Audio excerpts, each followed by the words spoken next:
The quantum communicator crackled with static before Admiral Kozlov's weathered face appeared on the holographic display. Captain Elena Vasquez straightened in her command chair aboard the U.S. Resilience, watching as her superior's expression grew increasingly grim. "Captain, we've received an unusual transmission," Kozlov began, his Russian accent thick with concern. "It's on an open frequency, broadcasting across multiple star systems. The source appears to be the Kepler 442 system." Elena frowned. Kepler 442 was known to harbor the Zephyrians, a peaceful aquatic species that humanity had established limited trade relations with decades ago. Their crystalline underwater cities were marvels of bioengineering, but they'd always been fiercely independent. "What's the nature of the transmission, Admiral?" "A distress call. But not just any distress call. It's a plea for military assistance. The Zephyrians are requesting immediate aid from any capable civilization willing to help. They've never asked for outside military support before." The implications sent a chill down Elena's spine. The Zephyrians possessed advanced defensive technologies, their coral-based shields capable of withstanding significant assault. If they were calling for help, something catastrophic was happening. "I'm transmitting the message now," Kozlov continued. The hologram shifted, revealing a Zephyrian delegate Elena recognized as Ambassador Reefsinger. The usually serene being's bioluminescent patterns flickered erratically, a sign of extreme distress in their species.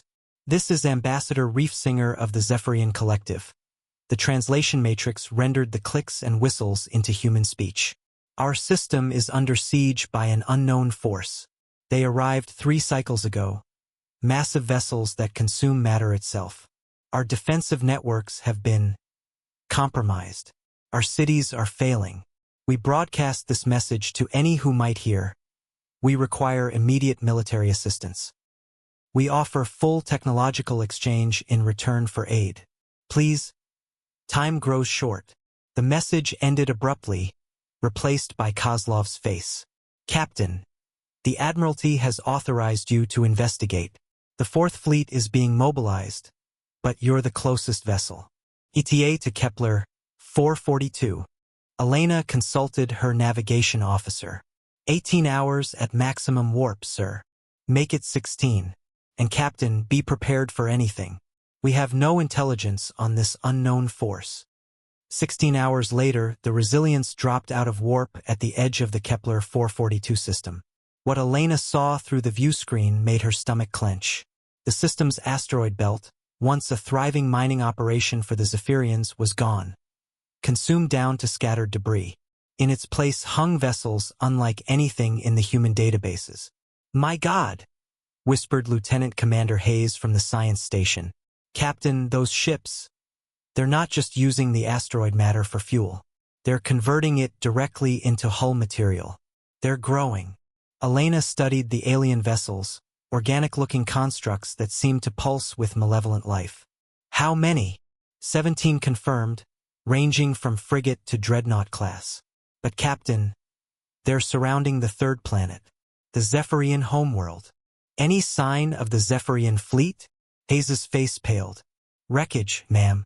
Extensive wreckage in orbit." Elena's jaw tightened. The peaceful Zephyrians, who had never sought conflict, had been overwhelmed by these consumer ships. She opened a channel to the fleet approaching behind them. "Admiral, this is Captain Vasquez.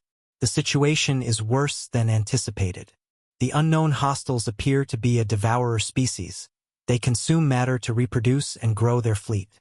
The Zephyrian defensive fleet has been eliminated." Kozlov's response was immediate. "Understood, Captain. Hold position until the fleet arrives. Do not engage alone."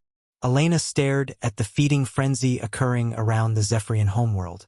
Massive tendrils extended from the alien ships, siphoning the planet's ocean directly into their hulls. She could almost hear the dying songs of a civilization that had survived for millennia. "With respect, Admiral," she said quietly, "the Zephyrians don't have time to wait." Without waiting for a response, Elena turned to her crew. "All hands to battle stations. Helm, plot and intercept course for the nearest devourer ship. Tactical, Prepare quantum torpedoes and begin charging the main cannon. The Resilience turned toward the feeding swarm, humanity's answer to a desperate call for aid. The real battle was about to begin.